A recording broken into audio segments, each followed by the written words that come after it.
glory, glory, glory, glory, glory, glory, glory.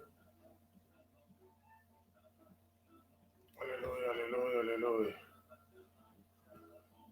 Gloire soit rendue à l'Éternel, gloire soit rendue à Yeshua, Mashiach.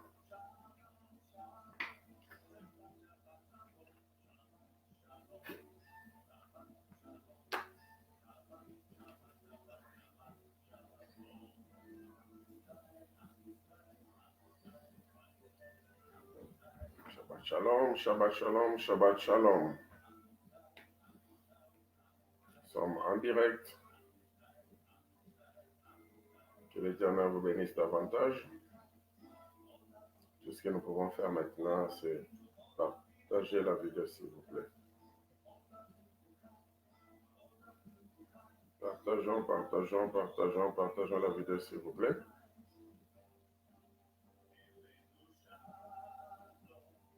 Partageons la vidéo, s'il vous plaît.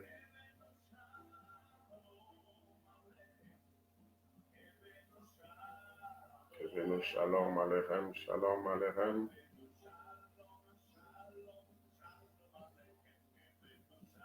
Partageons, partageons.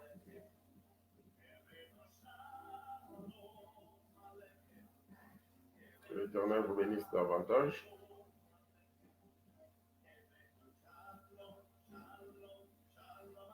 Voilà, shalom, notre soutien. Aujourd'hui sera les 4 autres phrases.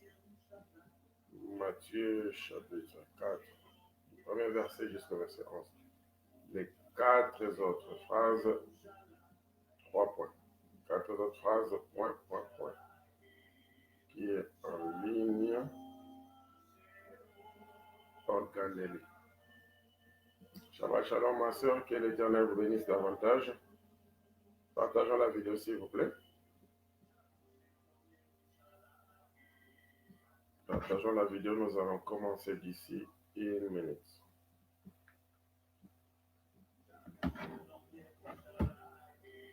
Commencer d'ici 1 minute.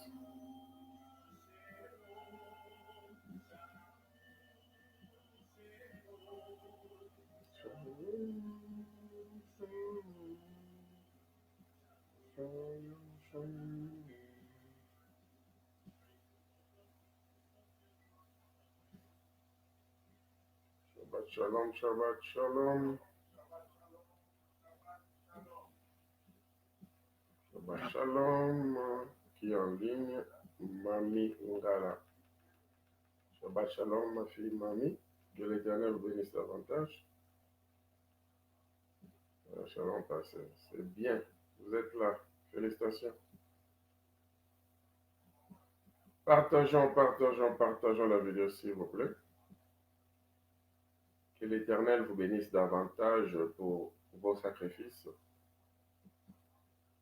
Parce qu'être encore debout ou se réveiller en ce moment ici pour suivre l'émission, ce sont des sacrifices que vous avez faits. Maritza Mawete, my sister. Shabbat shalom. May Hashem bless you. Welcome to our program. Shabbat shalom. Partageons, partageons, partageons, partageons la vidéo. Merci beaucoup pour vos soutiens. Merci beaucoup pour vos prières. Et merci beaucoup pour ceux qui nous donnent, qui continuent toujours à nous donner des stratégies qu'il faut. Afin que nous soyons en ligne. Shabbat shalom, Pastor Mafuta and family. Shabbat shalom, my sister Maritza and family. May I continue to bless you.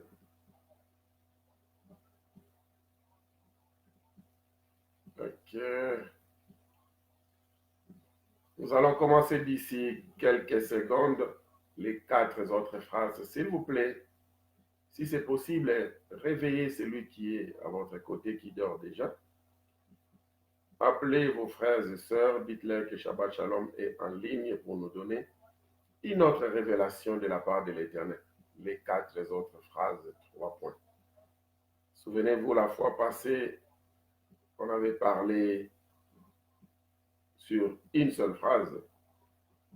Alors aujourd'hui, ça ne sera plus une seule phrase, mais ça sera les 4 autres phrases. Et nous allons parler des 4 autres phrases.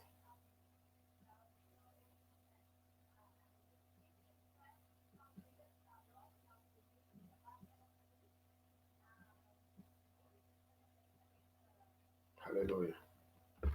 Ok, sans plus tarder,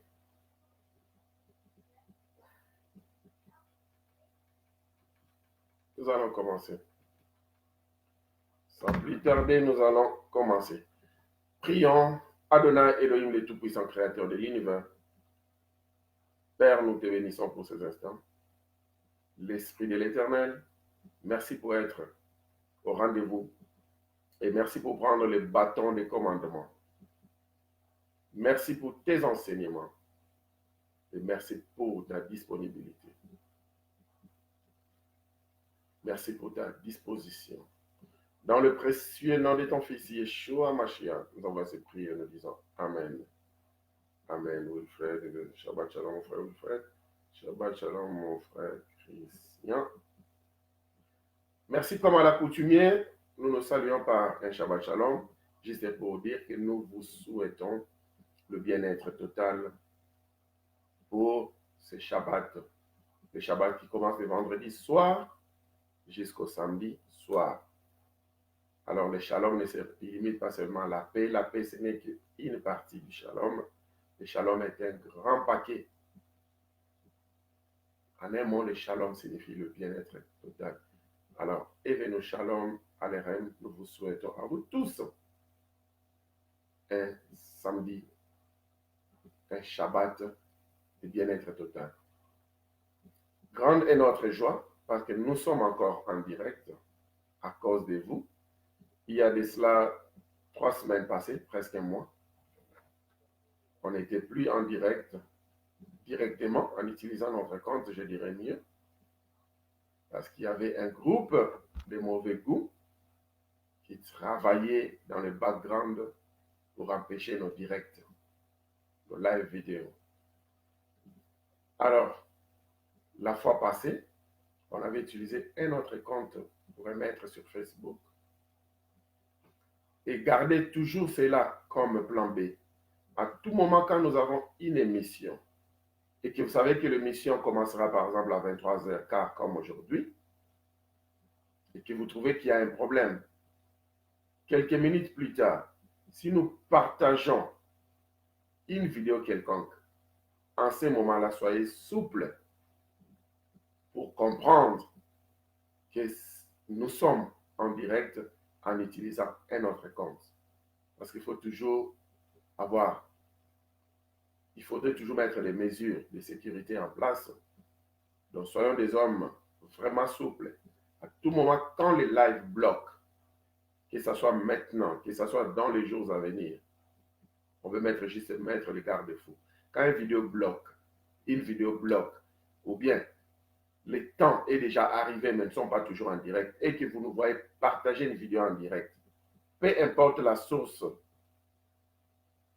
mais si nous partageons une vidéo en direct, sachez que c'est bien nous. En ce moment-là, joignez-vous, comme ça, nous allons suivre l'émission ensemble. Un gros guil, Déborah, Shalom, prophète.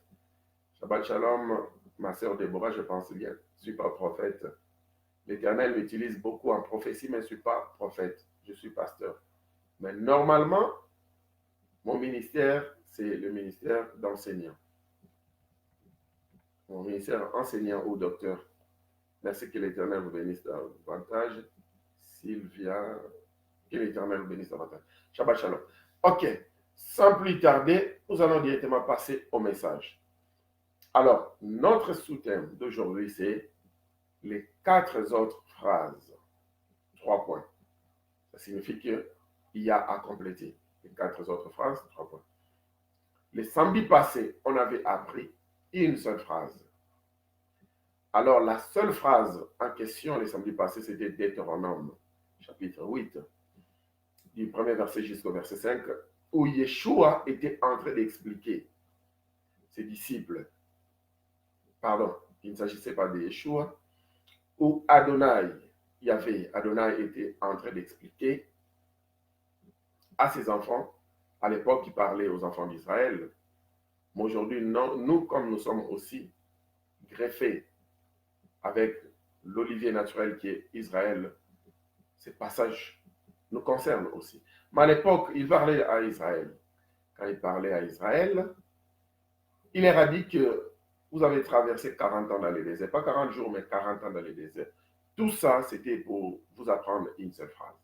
La phrase en question est celle, l'homme ne vivra pas de pain seulement, mais l'homme vivra aussi de toute parole qui sort de la bouche de l'Éternel. Or, en réalité, on ne devait pas commencer par l'homme ne vivra pas de pain seulement. On devait commencer par l'homme ne vivra pas seulement de la parole de Yahvé, mais il vivra aussi de pain. Mais pourquoi est-ce que l'Éternel a bouleversé l'ordre? Il a fait ça sciemment parce que l'homme, quand il vit, il ne voit pas d'abord l'Éternel. L'homme voit d'abord autre chose. Quand l'homme se réveille, il pense tout de suite à manger, il pense tout de suite à aller au travail.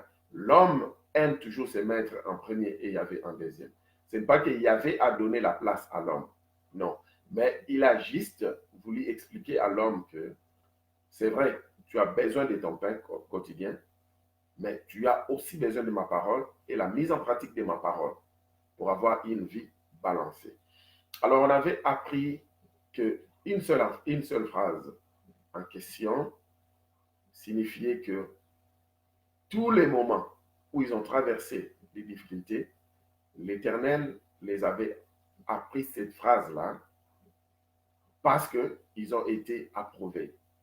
Alors, nous aussi, dans nos vies, nous apprenons une seule phrase.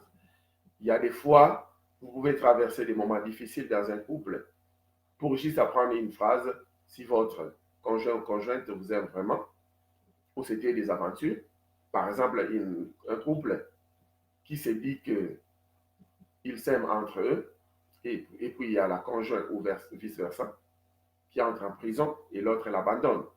Donc, directement, on comprendra que l'amour en question n'a jamais existé. Mais si l'autre là qui est allé en prison, l'un est allé en prison et l'autre continue toujours de le supporter ou de la supporter, cela nous prouve que ces couples-là a vraiment l'amour vrai.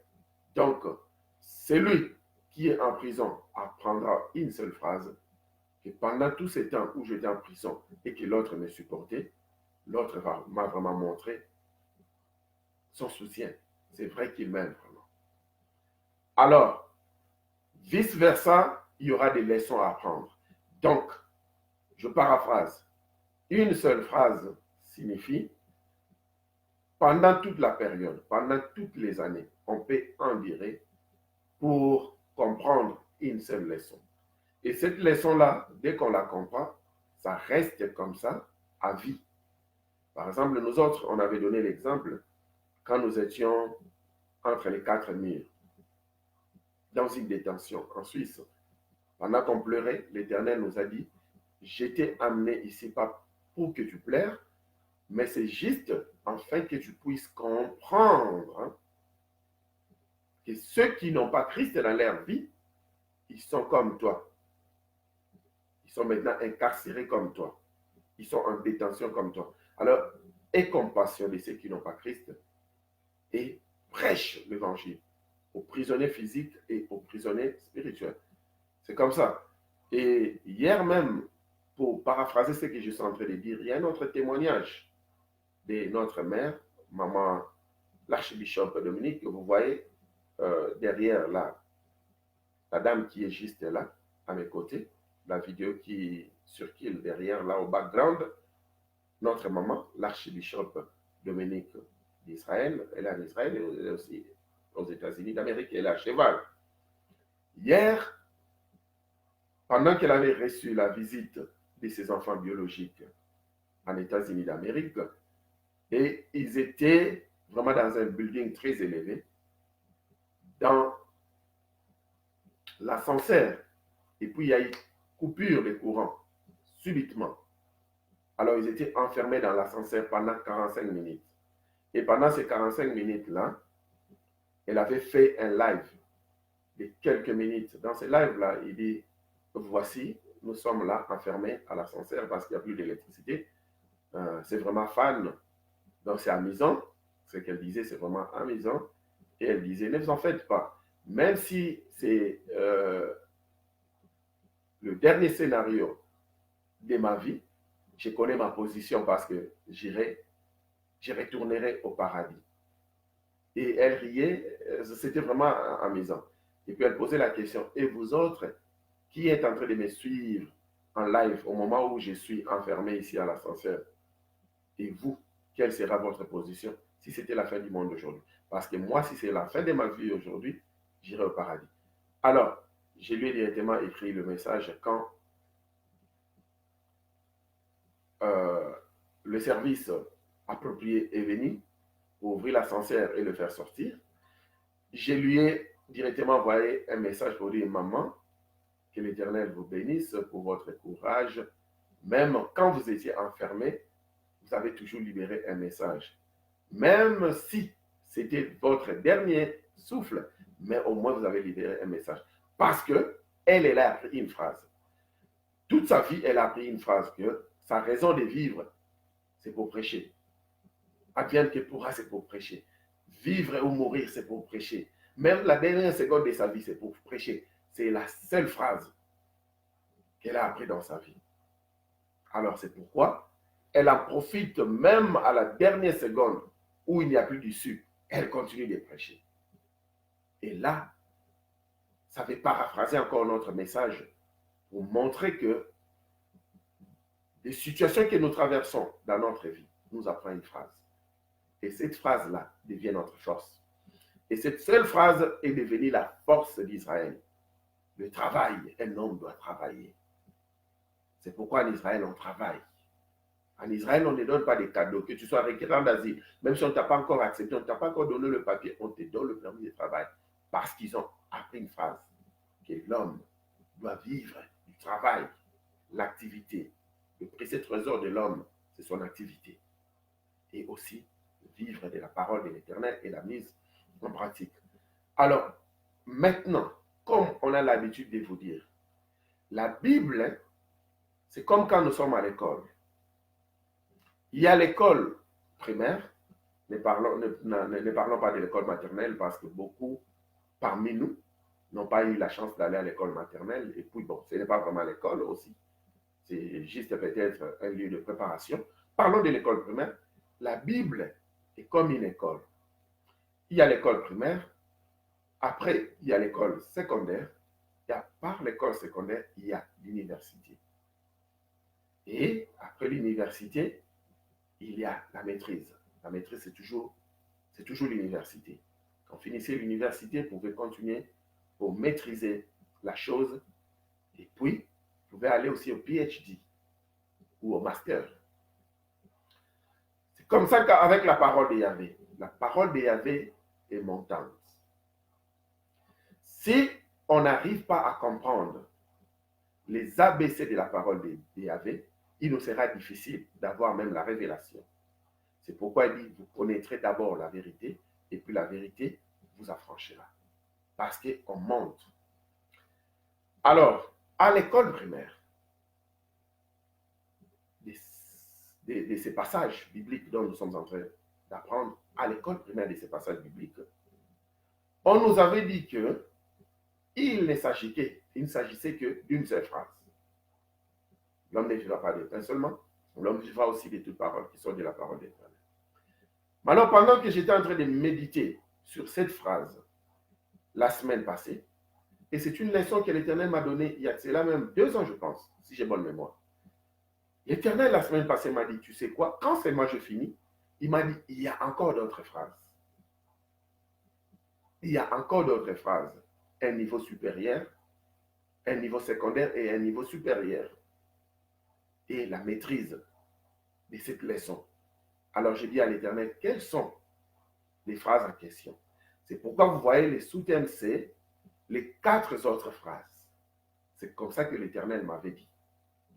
Alors ce sont les 4 autres phrases que nous allons ensemble étudier aujourd'hui qui sont les phrases d'une école supérieure par rapport à une seule phrase qu'on avait appris la fois passée.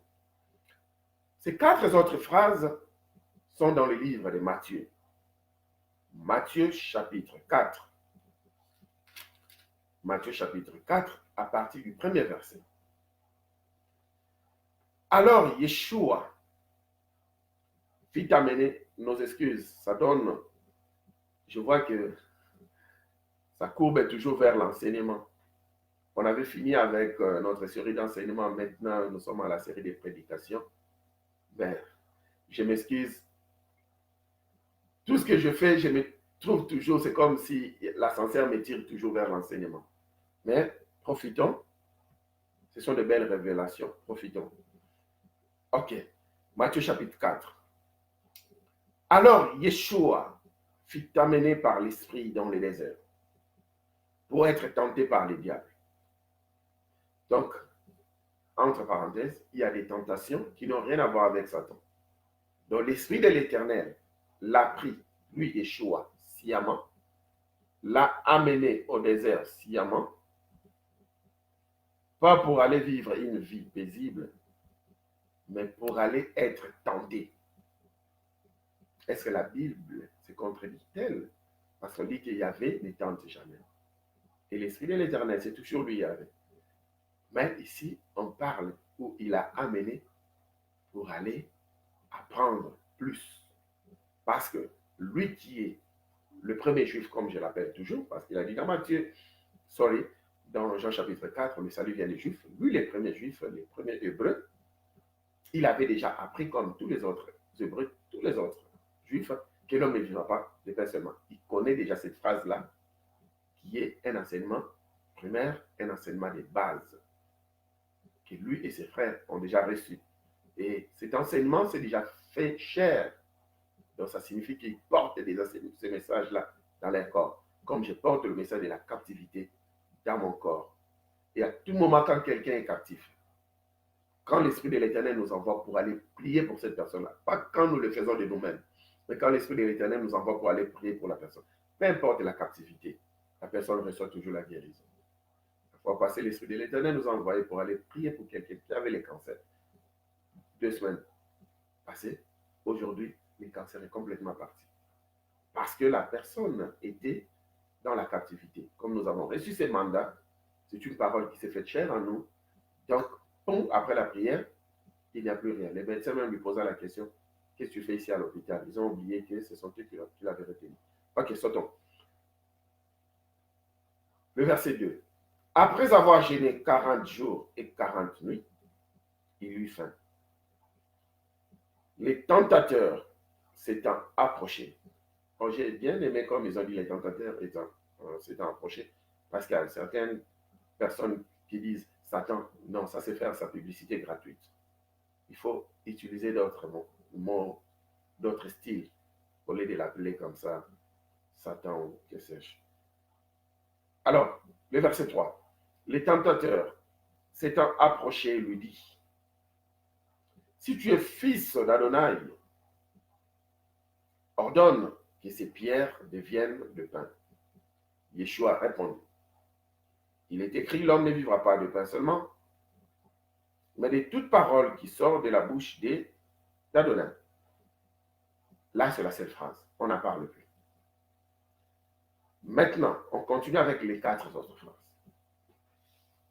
Le diable le transporta dans la ville sainte, les plaça sur les hauts du temple, et lui dit, donc dans la ville sainte, à Jérusalem, parce que Jérusalem est appelée la ville sainte.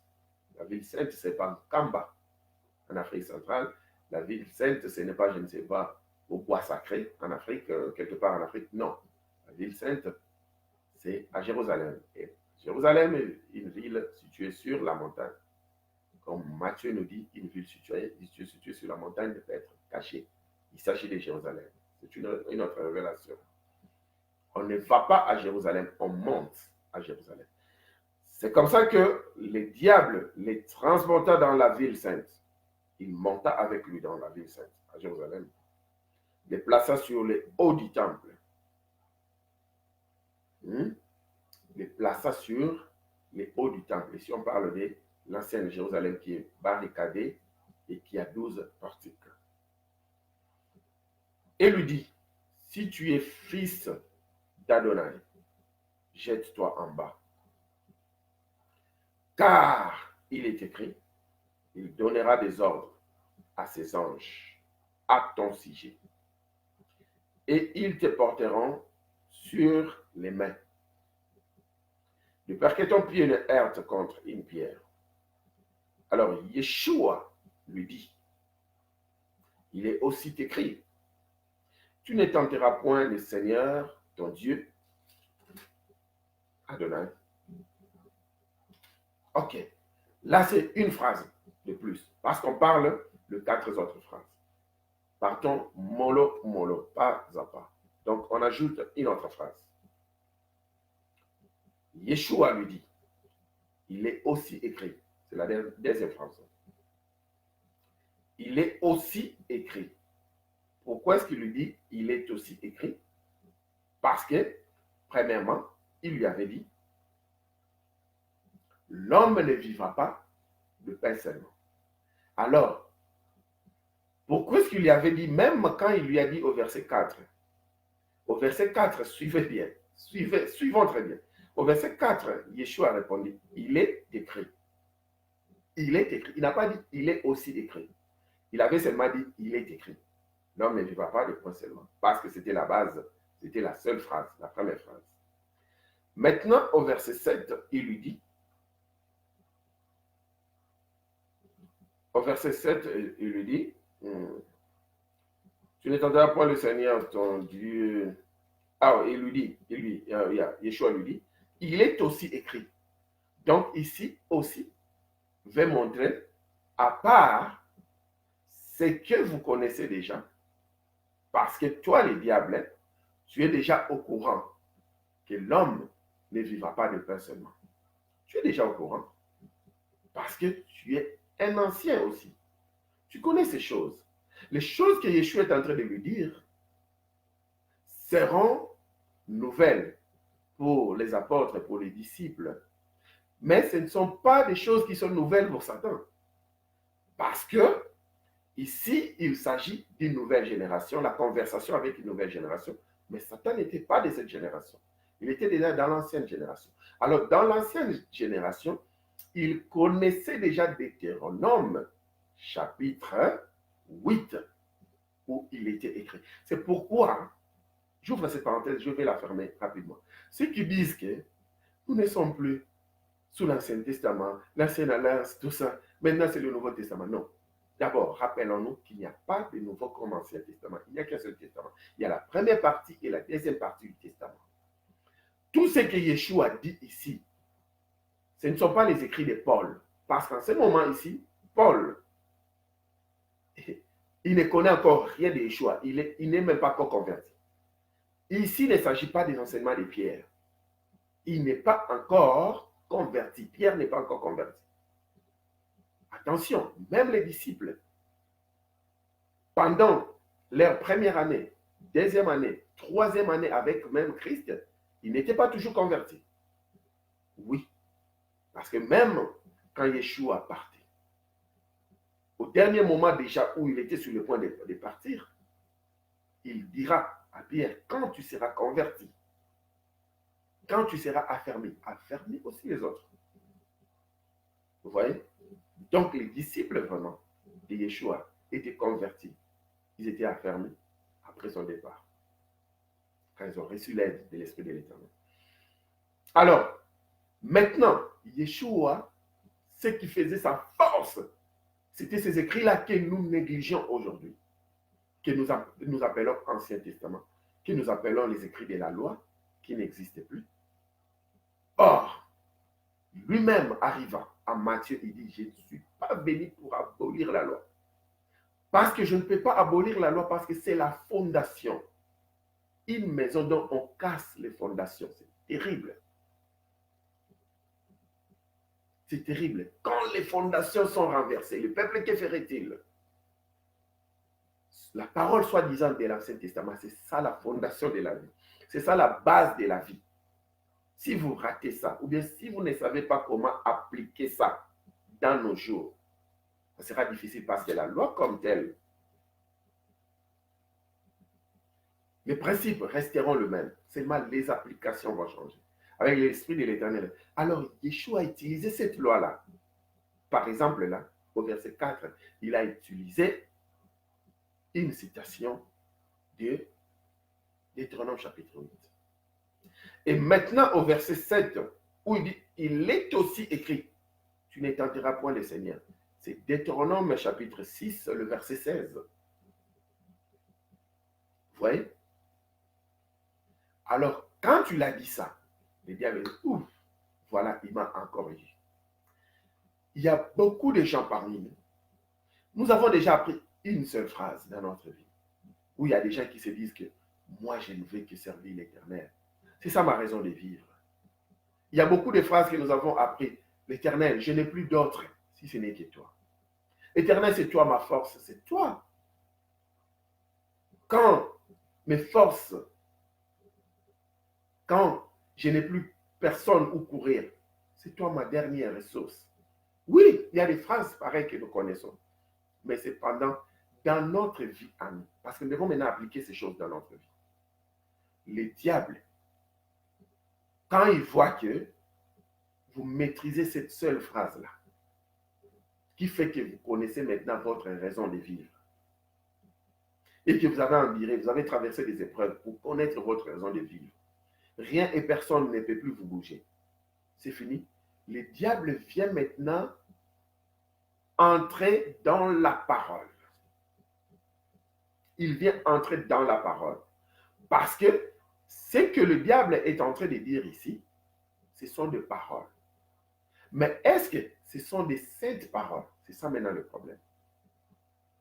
Parce que ici, c'est un combat de paroles. Les bons combats de l'esprit. Les combats de l'esprit est aussi un combat de paroles. Satan apportera de paroles. Il amènera son évangile, son gospel. Mais nous aussi, nous devons combattre avec la sainte parole, avec l'évangile vrai, pur, fait à Sion, comme est notre thème central. Sous-thème, 4 autres phrases. Mais quel est le thème central? Notre thème central a toujours été et restera toujours l'évangile. Retour à l'évangile fait à Sion. La sainte parole. Parce que quand déjà, par exemple, au verset 3, le tentateur s'est approché, lui dit, si tu es fils d'Adonai, est-ce que le diable ne savait pas qu'il est fils d'Adonai? Il le savait. Parce que c'était à peine que Yeshua vient de sortir du Jourdain. Quelques minutes après son baptême, au verset 17 du chapitre 3 de Matthieu chapitre 3, verset 17, et voici une voix fit entendre des cieux ces paroles. Celui-ci est mon fils bien-aimé, en qui j'ai mis toute mon affection. Satan aussi était là. Tout le monde qui était là avait écouté le témoignage de Yahvé dire et pointer du doigt à Yeshua que celui-ci est mon fils bien-aimé, en qui j'ai mis toute mon affection. Donc Satan connaissait ça. Alors, comment est-ce qu'il vient reprendre quelque chose dont il connaît déjà? Il vient lui reprendre si tu es fils d'Adonai. Mais Yeshua lui dira, quelques minutes passées, quelques secondes passées, n'as-tu pas écouté la voix qui venait du ciel, qui a bien proclamé, qui a bien dit que je suis son fils? Et puis à part ça, donc il prend une partie, si tu es vraiment fils de Dieu, ordonne que ces pierres deviennent de pain. Oui, le diable connaît qu'un fils d'Adonai, ce qui fait sa force, c'est donner des ordres. Donner des ordres. Mais malheureusement, le pain, c'est ce qui est dérisoire. La voiture, la nourriture, à manger et tout. La pierre, c'est ce qui est le fondement de notre vie. C'est ça notre vie. Alors, il lui a dit, donne-moi ta vie et moi je te donne ce qui est dérisoire. Alors, il a compris que Yeshua n'était pas sur le point d'accepter cela. Il ne s'est pas limité là. Quand Yeshua a avancé une phrase de plus, avant même que Yeshua n'avance avec une phrase de plus, Lui, Satan, c'est lui qui avait commencé.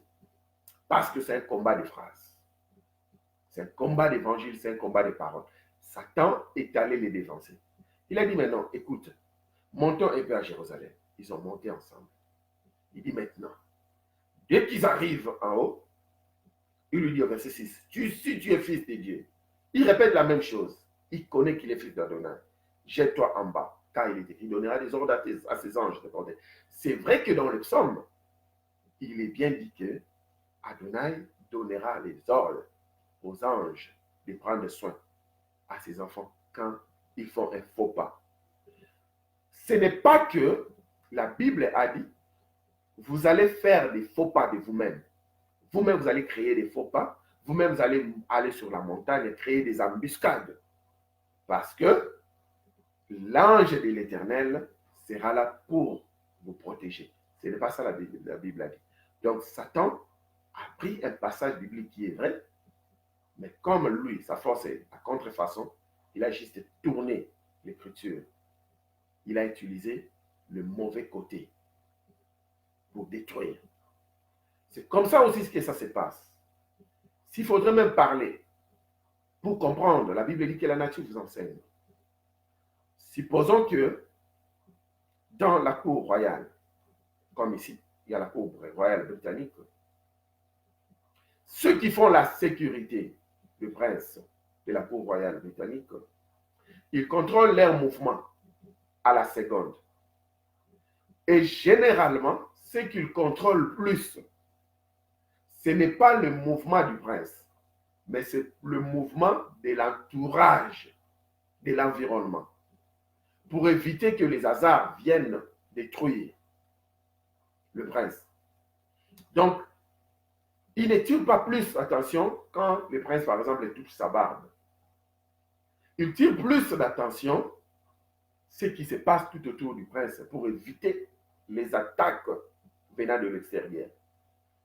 Alors, supposons maintenant le prince lui-même, il est comme ça dans la voiture, et puis la voiture est décapotable, en haut, tout est ouvert.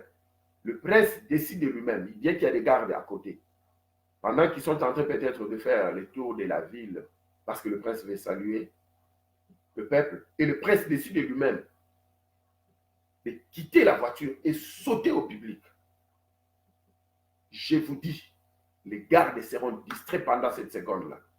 Parce que le diable est en train plus de surveiller les mouvements extérieurs. Même mouvements qui viennent maintenant de l'intérieur à l'extérieur, ils seront distraits pendant quelques secondes. Et c'est là où on va l'achever. Le prince sera achevé. Et la cour royale ne va pas tenir ces gardes-là en rigueur parce que le prince a fait quelque chose qui était hors norme et ils n'ont pas pu maîtriser ça. Je vous dis, en guise de connaissance. C'est parce que, je m'arrête là. Alors, la même chose avec un fils d'Adonai qui a déjà la sécurité divine, dont l'ange de l'Éternel est là pour surveiller tous les mouvements extérieurs qui veulent l'heurter, les déranger, afin de les arrêter. Mais maintenant, lui-même, il se met en proie pour aller tenter l'Éternel. Or, la Bible dit, tu ne tenteras pas l'Éternel. Mais il se met en proie lui-même pour aller tenter l'Éternel. Alors, qu'est-ce qu'il fera? Il sera exposé. Et c'est comme ça que le diable va le détruire. Yeshua lui a dit, dans cette phrase ici de plus, il a dit non, toi tu es wrong, tu es complètement dans la fausseté. Il n'est pas écrit que moi je vais tenter l'Éternel. Ce que tu as dit, c'est vrai, je paraphrase. C'est vrai, il y a des anges qui sont là, à ma disposition. Mais, moi je ne vais pas moi-même me donner comme proie. Je ne vais pas faire des choses pareilles. Je ne peux pas tenter l'Éternel. Et voilà maintenant, dans les quotidiens, il faut maintenant appliquer cela dans les quotidiens. Combien parmi nous, nous tombons avec cette deuxième phrase? Je vais vous donner l'exemple. Comment est-ce que nous tombons avec cette cette deuxième phrase. Le diable est venu nous tenter. Quand il est venu nous tenter, il a remarqué que nous connaissons notre raison de vivre. Nous ne pouvons pas échanger le pain avec, nous ne pouvons pas échanger notre vie avec le pain, notre pierre avec le pain, parce que c'est la seule phrase que nous avons maîtrisée jusque-là. Alors le diable vient nous tenter avec une autre phrase de son côté. Il nous amène sur un terrain où il nous amène sur la montagne.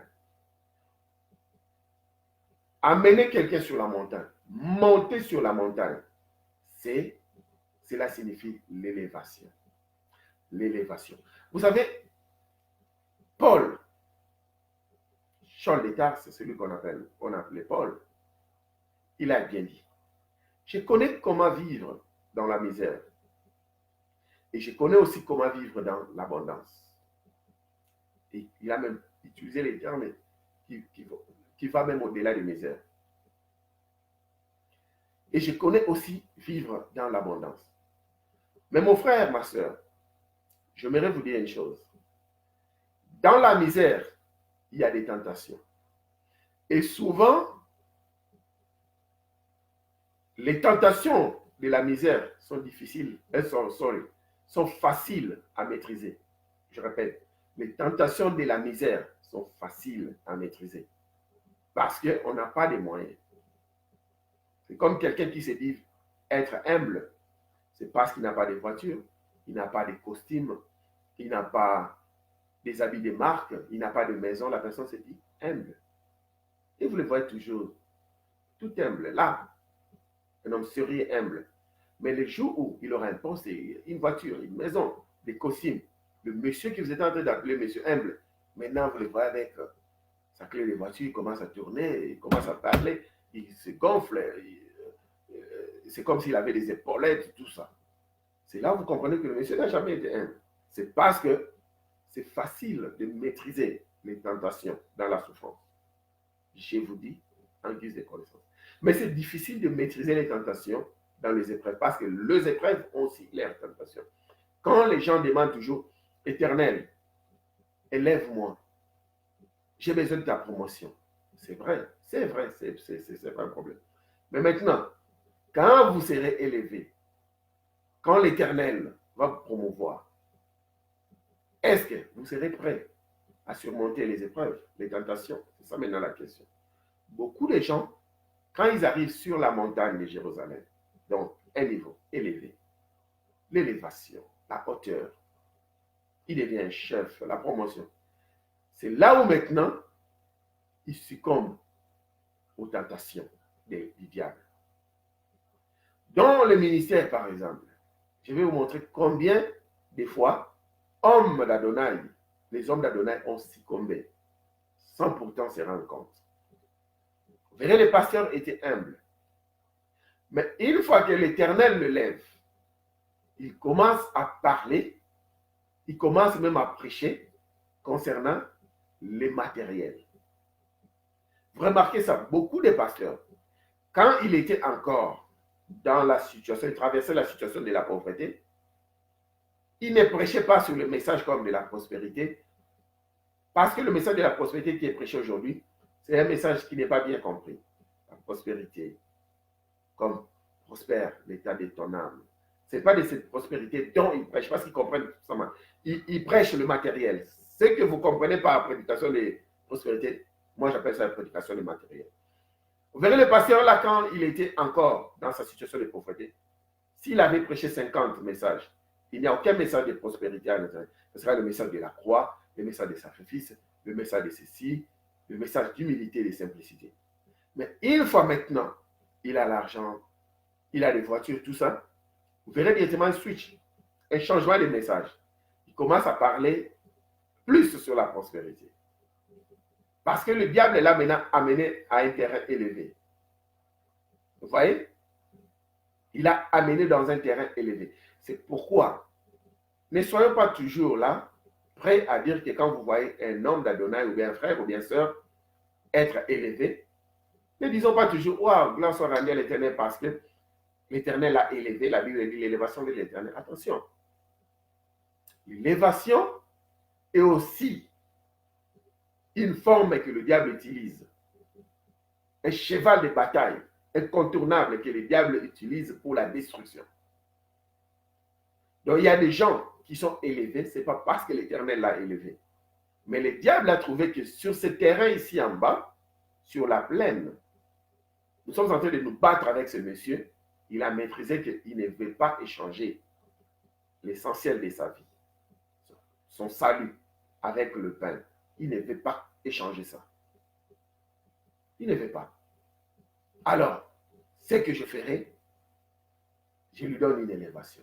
Donc le diable lui-même, il crée des circonstances pour une élévation. Ou un frère vient vous rendre visite à l'église. Oh mon frère, j'étais suivi depuis les États-Unis d'Amérique, l'Éternel m'avait vraiment touché à cœur. Je vous achète ces châteaux, je vous achète 10 villas, je vous achète 10 voitures, je fais des dons dans votre ministère, je vais vous bâtir une église, tout ça.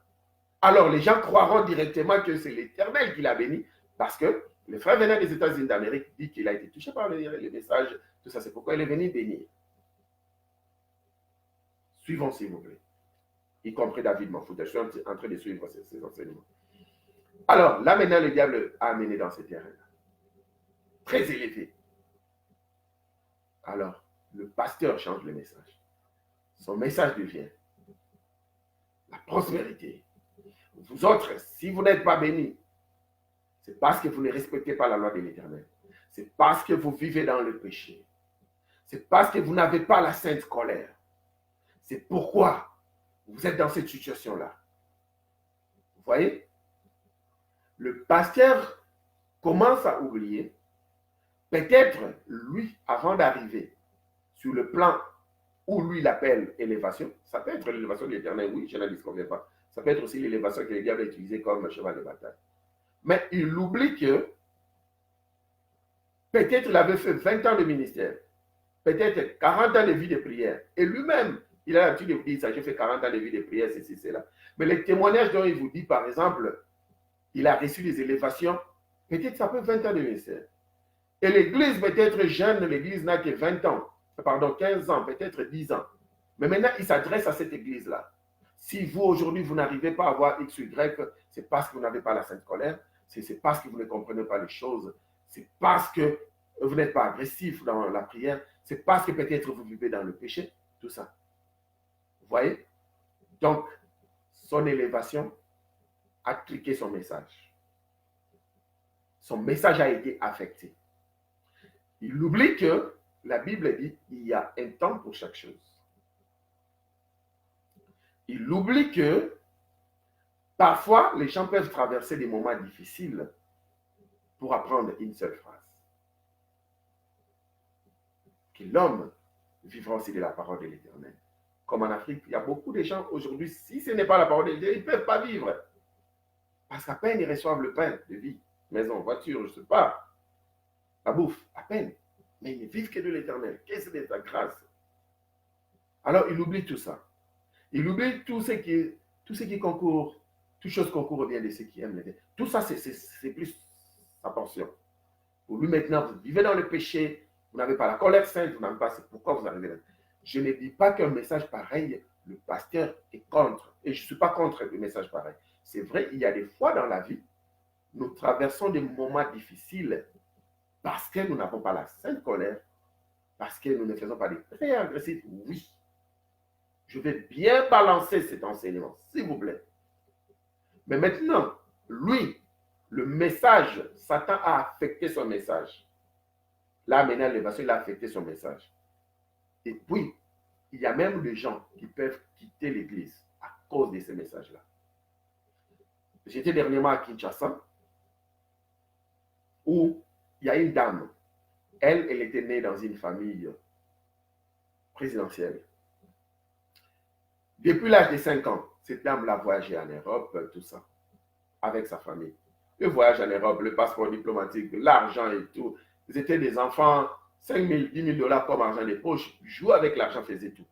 Alors, cette dame arrive dans une église, veille de prière, où le pasteur est en train de prêcher. Si vous n'arrivez pas à vous en sortir, tout ça, C'est parce que vous vivez dans le péché, c'est parce que vous ne priez pas comme il faut. Moi et ma femme, quand nous avons compris ces choses, que nous vivions dans la malédiction, ou bien on a commencé à prier comme il faut, on a commencé à vivre une vie de sainteté. Maintenant, nous pouvons voyager en Europe comme il faut, nous mangeons à notre faim, tout ça, nous nous habillons comme nous voulons, nous changeons de véhicule, tout ça. Cette dame l'a dit, mais si tel est le cas, alors où serait ma place ici? Parce que tout ce que ce monsieur est en train de dire, moi j'ai commencé à parler de ces histoires depuis que j'avais l'âge de 5 ans. Donc apparemment, ce monsieur ici nous prêche sur le matériel qui n'a rien à voir avec ça. Moi, je suis venu pour un message salutaire, pour sauver ma vie. Alors ça ne vaut pas la peine. Elle a claqué la porte, elle est partie. Alors, pendant un deuil, c'est là où j'étais en train aussi de prêcher. Il m'a dit, mais pasteur, vous le pasteur, je ne vous comprends pas, le pasteur de Kinshasa. Comment est-ce que vous prêchez sur des choses qui ont, qui ont trait au matériel et tout ça? C'est pas ça le message. Elle m'a dit, comment est-ce qu'elle a été dérangée? Effectivement, c'est comme ça. Parce que tout ce que vous êtes en train de brandir, sur la télé, à la radio, tout ça, à l'église, pour une femme prostituée peut-être, ce ne sont que des miettes. Pour, je ne sais pas, un drogue dealer, peut-être ce ne sont que des miettes.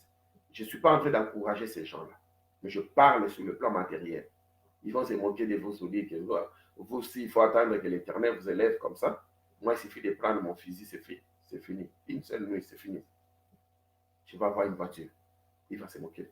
Donc, le message sera déjà affecté. C'est là où les gens n'arrivent pas à maîtriser l'élévation. Ça affecte leur message. Ce même message peut être maintenant prêché à deux volets. Le message en question, vous n'arrivez pas parce que vous n'avez pas la colère sainte. Ça sera la deuxième volée.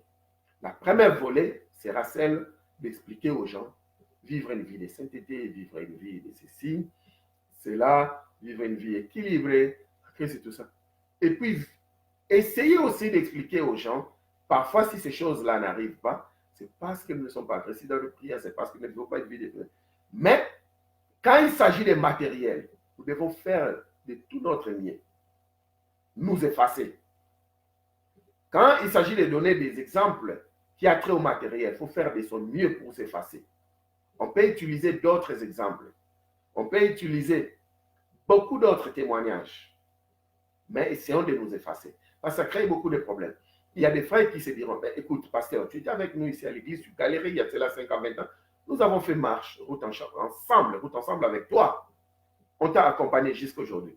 Mais depuis que l'Éternel, soi-disant, t'a béni avec des voitures, des maisons, de ceci, cela. Si vraiment cette élévation venait de l'Éternel, mais pourquoi nous, tes assistants, nous continuons à souffrir? Pourquoi nous, les diacres, nous t'avons accompagné? Nous avons travaillé ensemble avec toi. On ne t'a pas accompagné, ça ne sera pas bien dit. Nous avons travaillé ensemble avec toi depuis. Quand tu es élevé, n'est-ce pas que tu montes avec tous ces gens-là qui ont commencé avec toi? Mais pourquoi c'est déséquilibre? Toi, maintenant, tu es élevé, soit disant que c'est l'Éternel qui t'a élevé. Mais nous autres, en nous comparant avec toi, c'est vraiment la lumière et les ténèbres. Vous voyez? Ça crée des divisions. Donc, quand les pasteurs commencent déjà à donner des exemples comme ça sur lui, et que nous regardons à côté, il y a des anciens qui ont commencé avec lui, mais il reste toujours avec une vie misérable.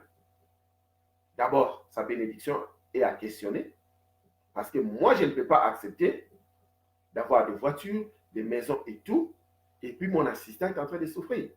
Comme j'ai trouvé cet assistant-là, des soi-disant grands pasteurs à Kinshasa, qui avait des voitures de vélo et tout, son assistant ne pouvait même pas se marier.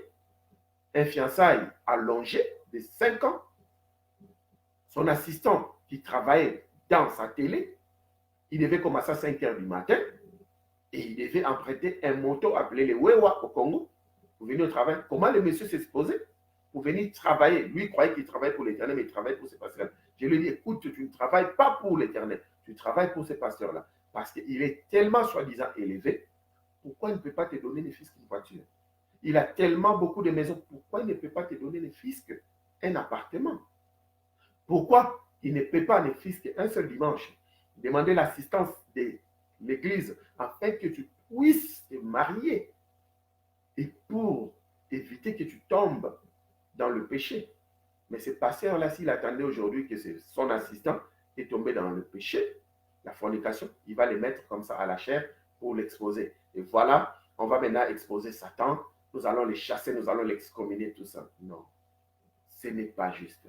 C'est que nous ne voulons pas qu'on fasse, qu'on nous fasse. Il ne faut pas le faire aux autres. Mais pourquoi tu l'as laissé vivre dans les fiançailles pendant 5 ans? Mais il y a un pasteur qui vient des États-Unis d'Amérique, de Londres, qui est venu prêcher dans ton église. Et maintenant, tu mets le pasteur devant toi pour dire, nous allons faire des cotisations pour ce pasteur qui vient de loin. Il a quand même acheté son billet d'avion, tout ça. Je refusais qu'il fasse une cotisation pour moi. Parce que son assistant est là. Avec tout ce qu'il fait comme sacrifice, on ne cotise même pas pour l'assister, pour se marier. Ça prend une seule, peut-être 30 minutes. On va cotiser pour assister ses frères. Cette église est remplie d'hommes qui sont vertébrés, forts en finance. Vous voyez, c'est pourquoi il y a beaucoup d'élévations à questionner dans nos églises, dans la vie de nos pasteurs. Beaucoup d'élévations sont à questionner. Peut-être c'est le diable qui les a menés dans cette montagne afin de triquer leur message, afin de salir. Et voilà, ils n'ont pas pu savoir répondre au diable. Il est aussi écrit, tu ne tenteras pas l'Éternel. On tente l'Éternel, tantôt d'une manière, tantôt d'une autre. Le fait déjà de triquer le message, c'est la compromission. C'est tenter l'Éternel.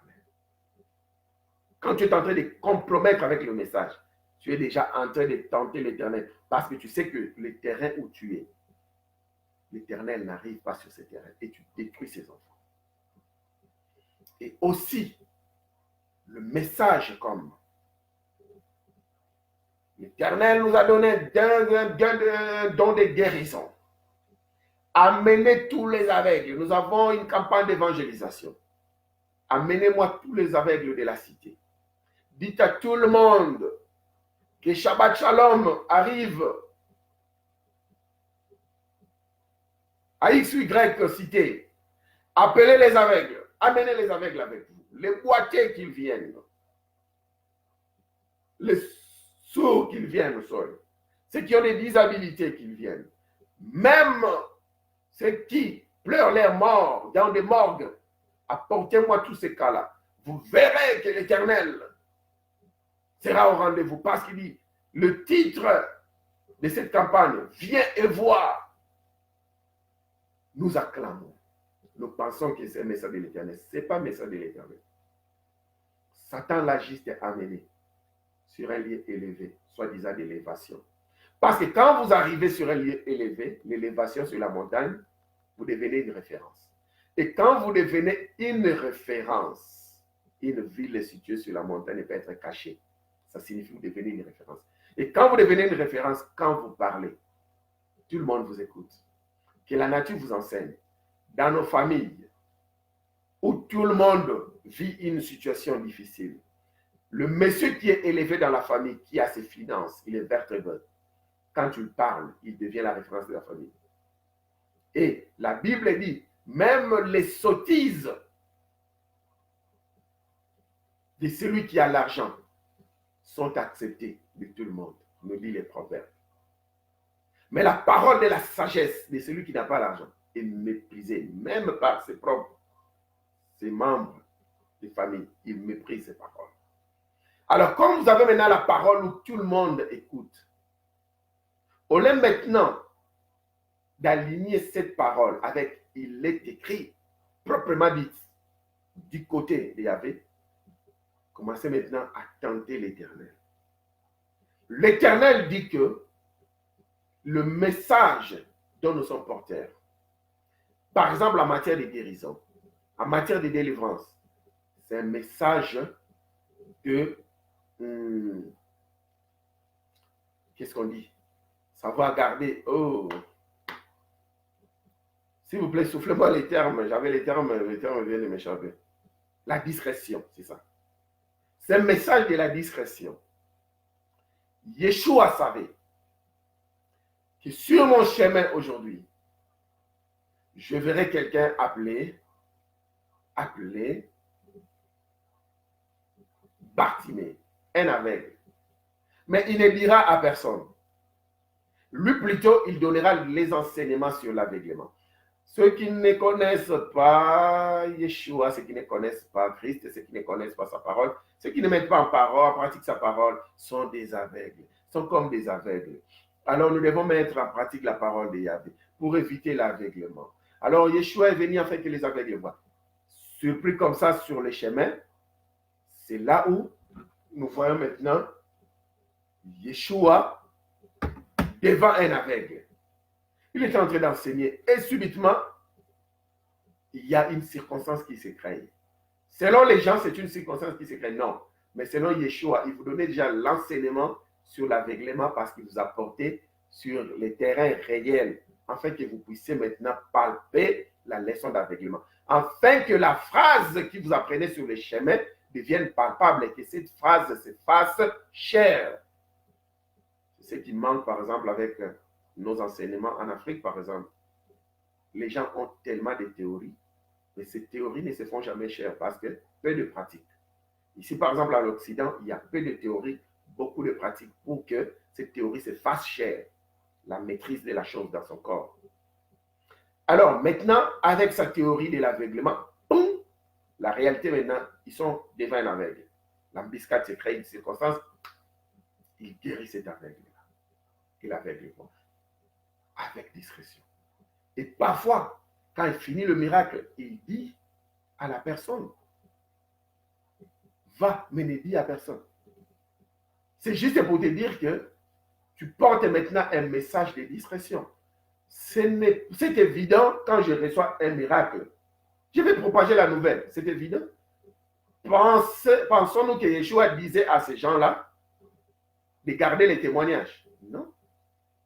Il ne disait pas à ces gens-là de garder les témoignages. Sinon, il n'allait pas dire aux disciples de Jean-Baptiste, allez dire à Jean-Baptiste, c'est que vous avez écouté et c'est que vous-même vous avez vu.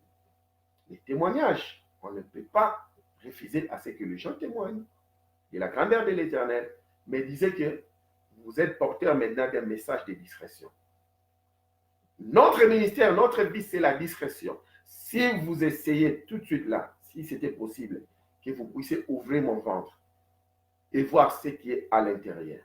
Et même si ma femme était devant, elle regardait de mon intérieur les choses qui seront découvertes, elle va crier. Elle va me dire que toi, tu es un hypocrite. Tu vivais avec moi, tu me cachais des choses. C'est vrai.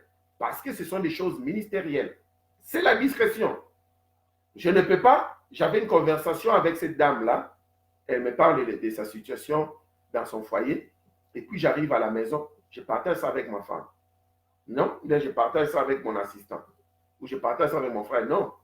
C'est la discrétion. La discrétion même avec le message des autres. La discrétion avec même le message d'un supporteur.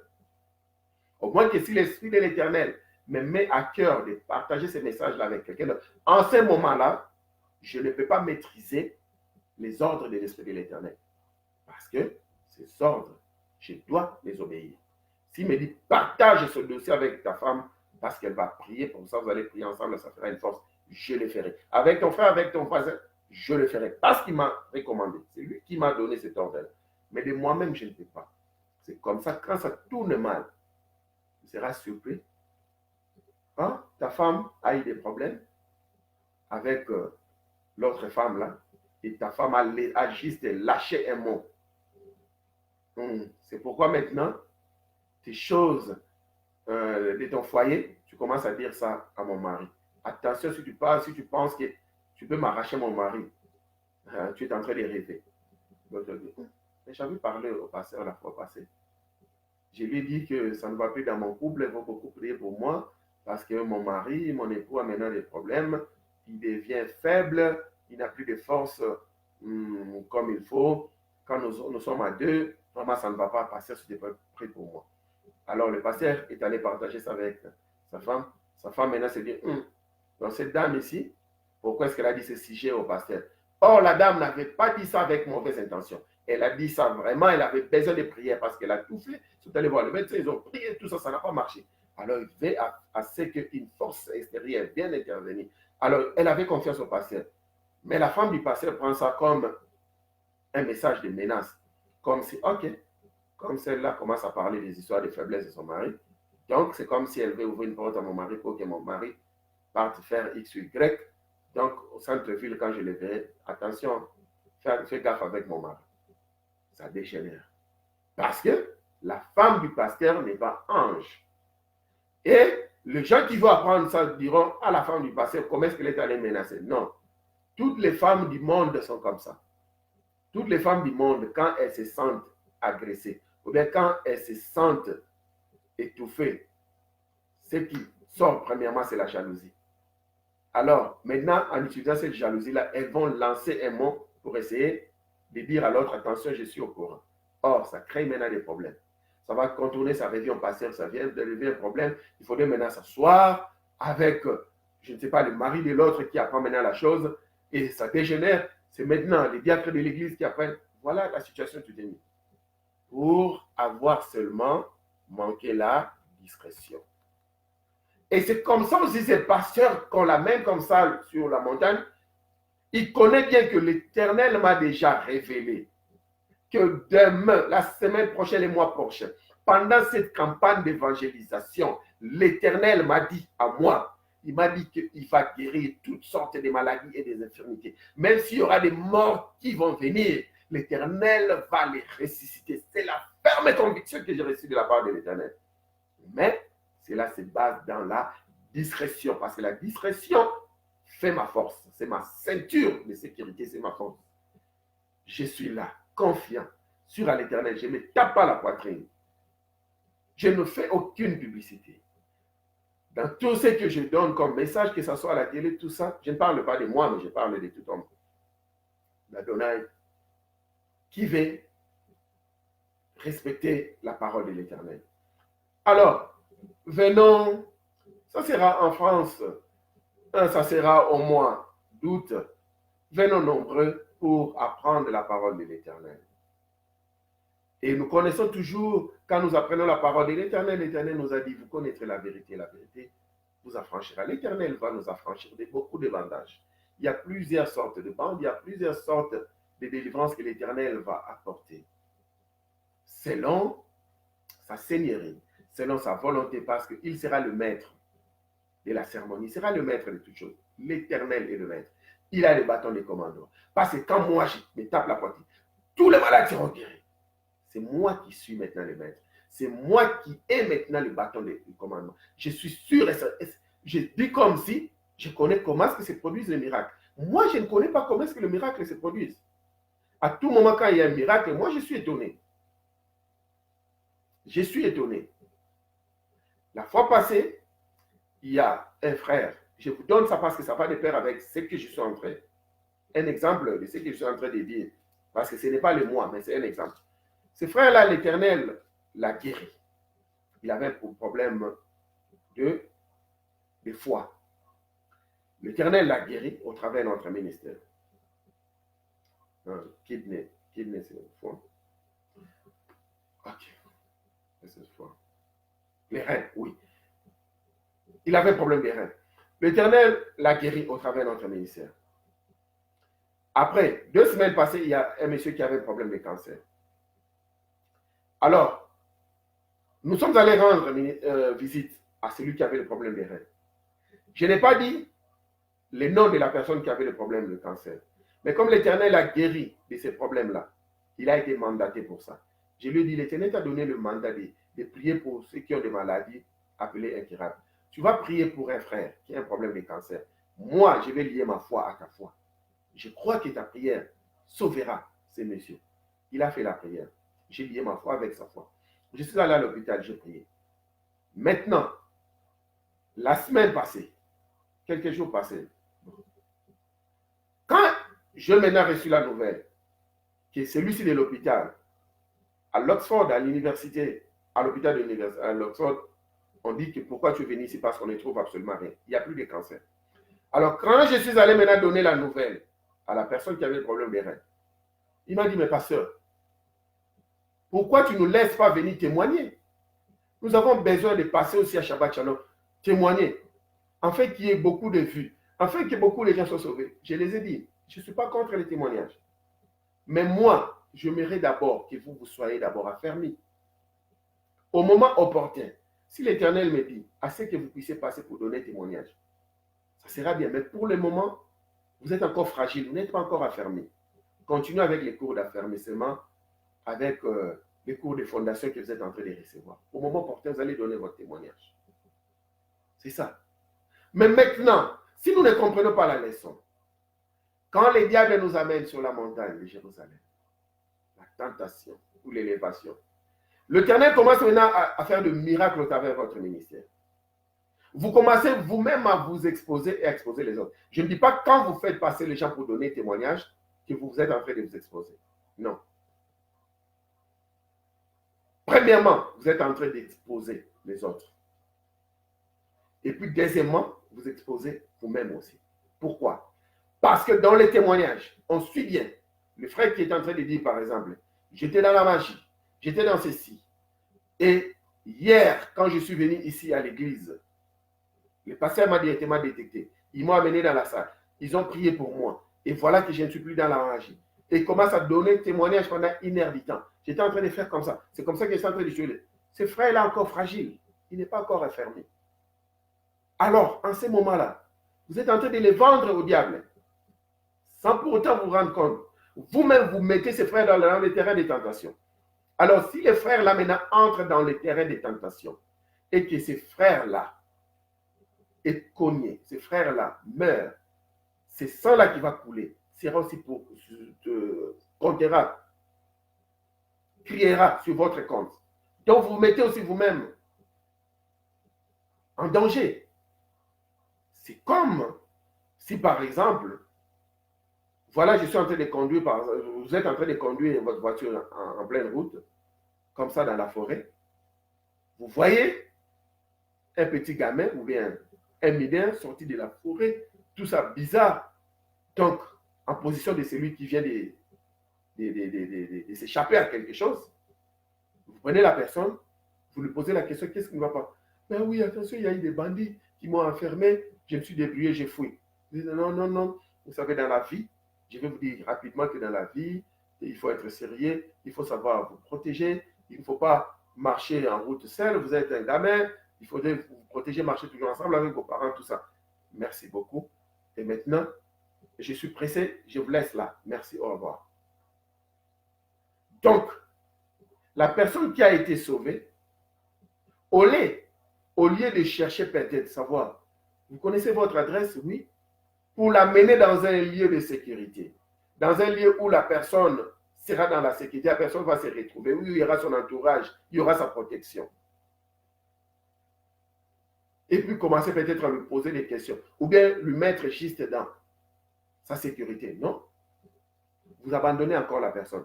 Donc, le monsieur là qui était dans la magie, tout ça, il était perdu dans la forêt avec des bandits, tout ça, qui voulaient finir avec lui. Satan voulait finir avec lui. Il s'est échappé. Et vous le prenez, allez témoigner. Mais vous le mettez encore dans la tentation.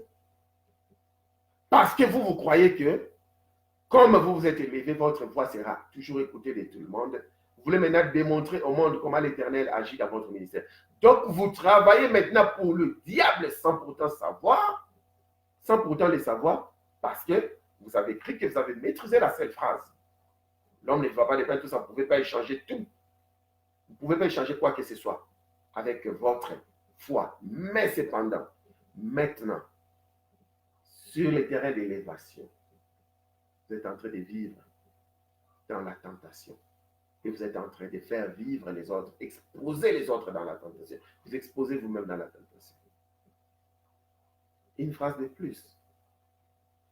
Nous avons déjà échoué. Dans ce sens-là. C'est pourquoi, quand le diable nous dira, il est écrit, jette-toi, viens, montons sur la montagne. L'élévation. Maintenant que tu es déjà élevé, tout le monde t'écoutera. Tu as des anges avec toi. Commence maintenant à mettre l'Éternel dans le cœur. Jette-toi. Fais des histoires comme il faut. L'Éternel te protégera. C'est là où les gens commencent maintenant à dire, quand il fait des histoires qui ne marchent pas, il fait des bêtises, et que les autres veulent parler, ne touchez pas au oint de l'Éternel. Même s'il m'arrive à faire des bêtises, n'oubliez pas que je suis loin de l'Éternel. Et n'oubliez pas que mon onction est toujours en action. Non, non, non. Non. Je ne suis pas pour, quand le pasteur a fait des bêtises, que les gens l'étalent, parce que la Bible dit, C'est comme une équipe. Quand elle tombe, il faudrait que les autres puissent les relever. Si la nature veut nous enseigner, c'est qu'il va être en bataillon, en armée. Quand par exemple l'autre reçoit une balle, tombe, on ne la laisse pas. On la tire pour fuir avec lui. Même si le dernier scénario, le militaire qui avait reçu la balle, il arrive à mourir. Même s'il casse sa pipe, on ne laisse pas son corps là. On continue à courir avec son corps. On part avec le corps et celui qui est mort. C'est pourquoi Joseph a dit une révélation. Même quand je serai mort, je vous dis que vous finirez par aller dans la terre promise que l'Éternel nous a promis. Ne laissez pas mes os ici en Égypte. Partez avec mes os. Ne laissez pas mes os en Égypte. C'est ça le message d'une armée. Dans l'armée, on ne laisse pas les os des autres pour que l'ennemi vienne écraser ces os-là. Parce que ces os-là ne peuvent pas être broyés. C'est notre force, c'est notre fierté. On était là-bas, on a tué un 10 de notre côté, mais nous avons ramené même nos morts. C'est ça la victoire de l'armée. Nous sommes dans l'armée de l'Éternel. Vous partirez. Moi, je ne serai plus en vie. Je vais mourir, moi, Joseph. Mais rassurez-vous d'apporter mes os avec moi. Parce que même dans les os, le ministère ne finit jamais. Souvenons-nous d'Élysée qui a été enterré. Et les militaires dans la guerre qu'on est venu enterrer sur Élysée, sans pourtant savoir qu'est-ce qu'il a fait. Et une fois qu'il a touché les ossements d'Élysée, il y avait toujours la vie du ministère, le ministère des ossements. Tout, la personne, le militaire s'est ressuscité encore. Il était ressuscité. C'est là où, quand ils ont fait des enquêtes, ils ont compris que c'est là où ils avaient enterré Élysée.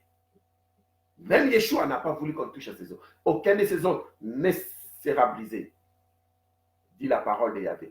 Alors comme c'était déjà les crépuscules, ces jours-là, à l'accoutumier, le prisonnier qui devait être sacrifié au crépuscule, s'il ne mourait pas toujours, il fallait briser ses os pour activer sa mort. C'est pourquoi il s'est donné lui-même. Personne n'a tué Yahvé.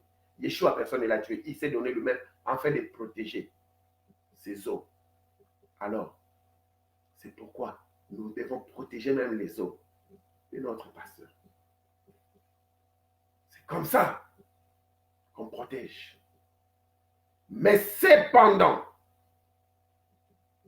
il y a des fois, dans nos églises, nous avons d'autres enfants qui ne sont pas encore mûrs. Ce sont des bébés spirituels. Quand ils apprennent des histoires pareilles, ils ne sont pas encore arrivés au niveau de comprendre que c'est dans les champs de bataille que le pasteur est tombé. Au lieu de les relever, les couvrir, pour que l'ennemi ne l'achève pas. Non, ces bébés-là spirituels vont l'exposer. Le pasteur a fait ceci. Ils vont même poster ça sur Facebook, à la télé, les réseaux sociaux. Ils ont mal fait. Ils ont très mal fait. Je ne suis pas d'accord. Mais, parfois, c'est une opportunité pour le pasteur de se repentir. Et l'Éternel ne va pas tenir ces gens-là vraiment en rigueur parce qu'on juge avec la mesure qu'on vous a donnée. Comme l'Éternel sait que ce sont les bébés spirituels, ne sont pas encore affermis. C'est pourquoi il dit éviter d'être des pierres d'achoppement afin de ne pas faire tomber les bébés spirituels. Donc, comme le pasteur, tu as été pierre d'achoppement, c'est pourquoi tu as fait tomber les bébés. Donc, l'Éternel balance dans sa justice. Il les comprend. Bon, je ne connais pas sa justice. Si ce n'est pas le cas, il me pardonne. Mais je suis sa parole. Il dit afin de ne pas être un piège pour les enfants. Donc, vous avez été un piège. Mais pour nous qui comprenons la parole, ne laissons pas le corps de notre pasteur. Ne les laissons pas tituber avec sa blessure. Prenons. Continuons avec lui. Même s'il tombe complètement, il est mort complètement, il y a toujours l'espoir qu'il va être ressuscité. Prenons son corps, prenons ses os. Partons avec lui de l'autre côté. Même si peut-être lui, il ne va plus en bénéficier de quoi que ce soit, mais amenons-lui avec lui. Amenons-lui avec nous dans notre terre promise. Là, nous allons célébrer la victoire. Alors, vous voyez, c'est comme ça que le pasteur n'a pas pu maîtriser la zone, la deuxième phrase. L'autre phrase, le terrain des tentations. L'élévation est lié avec ces tentations que beaucoup parmi nous, nous ne savons pas maîtriser. Et c'est ce que le diable utilise. C'est là où le pasteur commence à parler de sa télévision, de ses voitures, de ceci, pour faire croire aux gens que c'est l'élévation de l'Éternel. Ça peut être l'élévation de l'Éternel, oui. Ça peut être aussi l'élévation de Satan. Ce n'est pas que le pasteur est allé toucher à la magie. Non. Il y a des pasteurs, quand le diable les amène directement sur un terrain d'élévation, et même ils se disent, non, tu sais quoi,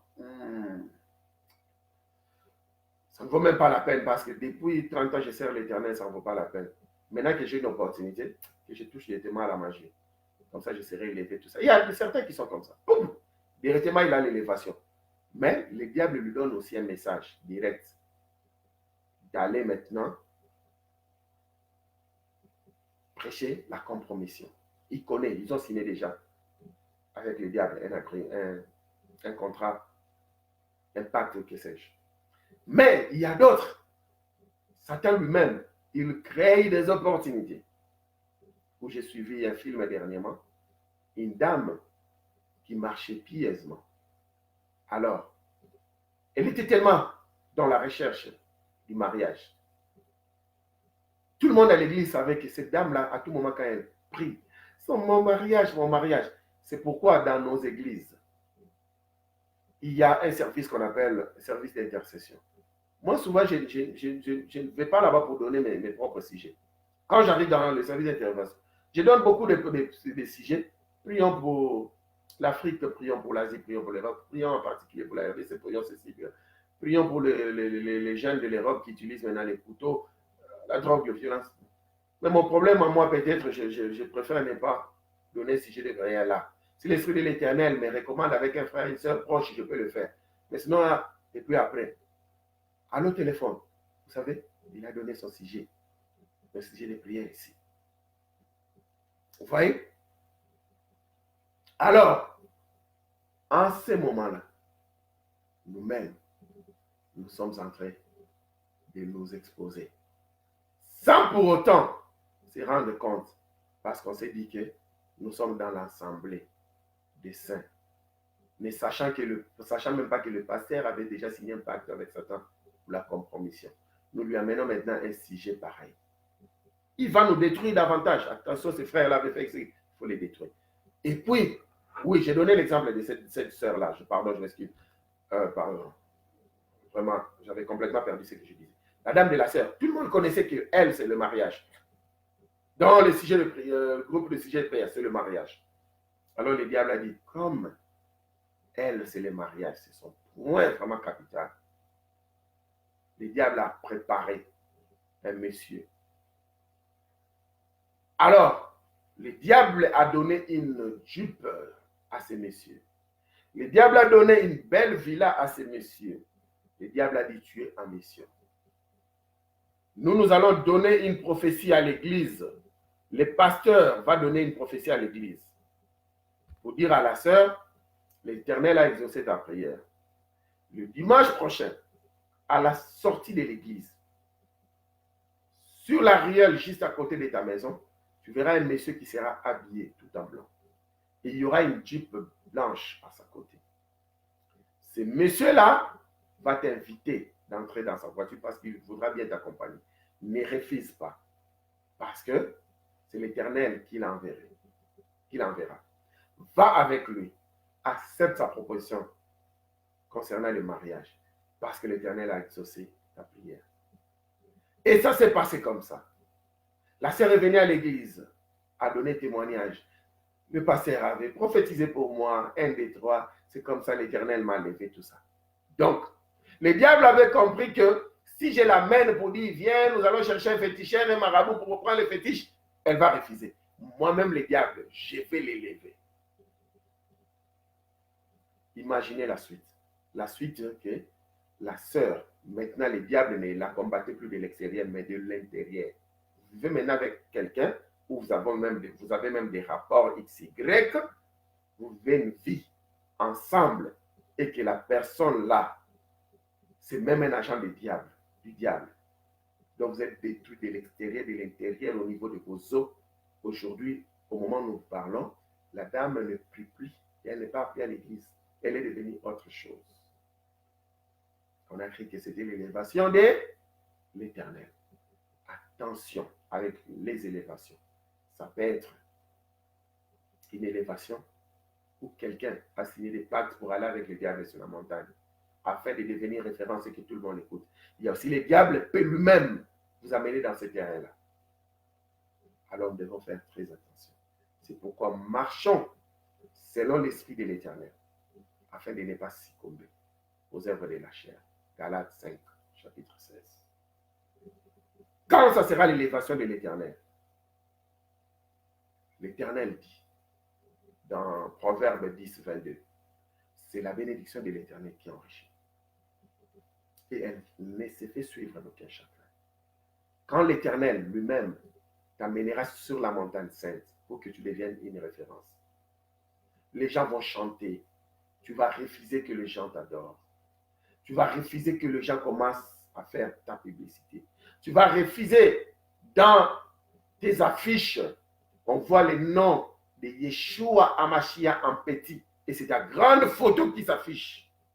C'est ton nom qui est en grand. Le nom de Yeshua à peine. Vous voyez le pasteur qui s'affiche comme ça. À la télé, à la radio, tout le monde parle de lui. Tout le monde parle de son église. Il n'y a qu'une seule adresse. Partout ici, en Afrique, partout au Congo, une seule adresse. Que tout le monde se déverse pour venir prier chez vous. Vous avez même une salle pour contenir ces gens-là. Pourquoi le ministère dit une seule adresse? Yeshua dit, ceux qui ne sont pas contre nous, sont pour nous. Laissez ce monsieur-là continuer son évangile. Les disciples, non, il n'est pas avec nous, il doit être ici. Non, laissez-lui. Il n'est pas contre nous. Laissez-lui. Aujourd'hui, il y a même des pasteurs qui ont l'air zatalakou, comme les Congolais diront. Les gens de la musique. Porte-parole du pasteur. Chez lui, il y a des miracles. Une seule adresse. Venez ici. C'est un message de compromission. C'est un message satanique. Ce n'est pas un message biblique. Quand vous écouterez, venez ici. À part notre pasteur, il n'y a rien. À part Shabbat Shalom, il n'y a plus d'enseignants. Venez ici. Sachez que quand le pasteur David Mafout a dit à part Shabbat Shalom, il n'y a plus d'autres. Sachez qu'il est déjà dans la compromission. Quand il dira une seule adresse, sachez qu'il est dans la compromission. Quand il dira qu'il y a plusieurs émissions en direct tout de suite, mais zappez toutes ces émissions-là, c'est moi, il est dans la compromission. Parce que l'Esprit de l'Éternel, il peut avoir 4 émissions en direct. Vous pouvez être même notre étudiant, mais en ce net moment, l'Esprit de l'Éternel vous dit par exemple, suivez par exemple, je ne sais pas, Canal+. Peut-être qu'il y a un témoignage. Oh, le Canal+, il n'y a pas de témoignage. Qu'est-ce que j'ai dit là? Mes excuses, Canal+, je pense que ce sont des histoires bizarres, non? Disons par exemple une chaîne de télé. Suivons par exemple, enseigne-moi la parole de Yahvé. Une chaîne de télé comme ça. Alors, vous laissez Shabbat Shalom, vous suivez cette chaîne. Le témoignage en question, ça sera peut-être un réma pour vous. Une parole dont vous avez besoin en ce net moment. Alors pourquoi vous direz, zappez ces émissions-là, venez ici, une seule adresse. Non, non, non. Non, non, non. Chez nous, nous comprenons que le message est pour une seule personne. Comme au moment où nous sommes en train d'enseigner tout ça. Bon, on allait dire prédication, mais je pense que ça, c'est un enseignement. L'enseignement me tire toujours, mais on en profite. Comme en ce moment ici, notre target, notre objectif, c'est seulement sauver une seule âme. Alors, si maintenant l'Éternel sauve 1000 âmes, 10 âmes, ça sera une grande fête au paradis. Grande sera notre joie aussi. Mais si seulement une âme est déjà sauvée, nous avons accompli notre mission. Ça me fera très mal que pendant 1 heure du temps, plus d'1 heure du temps, on a enseigné et aucune âme s'est repentie. Ça nous fera aussi mal. Sinon, on a vraiment prêché dans le désert.